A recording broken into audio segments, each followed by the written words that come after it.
আমরাই তো তাকে এই দায়িত্ব সবাই মিলে দিয়েছি, তিনি তো জোর করে নেননি আমাদের কাছ থেকে। আজকে পরিবর্তনের 9 মাস অতিক্রান্ত হয়েছে।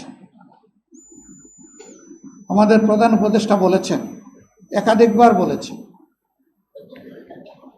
জাতীয় নির্বাচন তিনি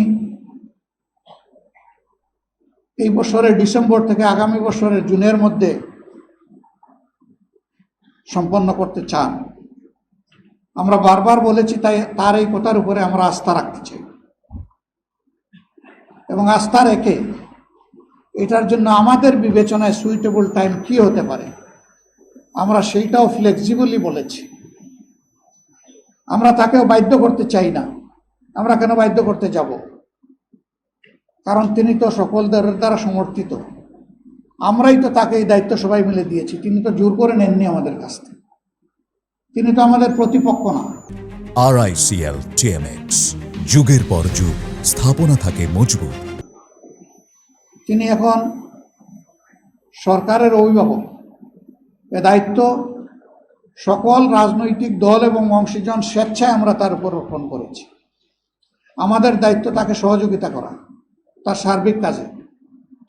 আমরা আমাদের জানা মতো আমাদের পক্ষ থেকে আমরা কোনো ধরনের কোনো অসহযোগিতা করিনি, বরঞ্চ যতটুকু আমাদের যেখানে সম্ভব আমরা সেই সহযোগিতা করেছি।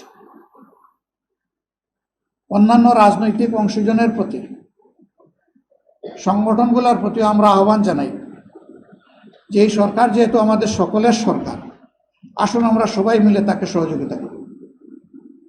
সবাই মিলে যদি সহযোগিতা করি আর সরকারও যদি স্বতঃস্ফূর্তভাবে আমাদের সহযোগিতা গ্রহণ করেন, তাহলে আমরা মনে করি যে সমস্যা যাই সামনে আসুক সমাধান তার অতি সহজ।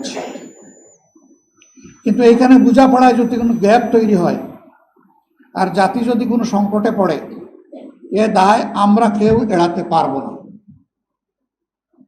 অতএব দায় সৃষ্টি হওয়ার আগেই সমাধানের পথে হাঁটাটাই হচ্ছে বুদ্ধিমানের কাজ, উত্তম কাজ। আমরা সরকার এবং রাজনৈতিক দলগুলোর প্রতি উদাত্ত আহ্বান জানাই যে পারস্পরিক সহযোগিতার মনোভাব নিয়ে আসুন প্রিয় দেশকে, জাতিকে আমরা আশাবাদী করি এবং সামনের দিকে এগিয়ে নিয়ে যাই।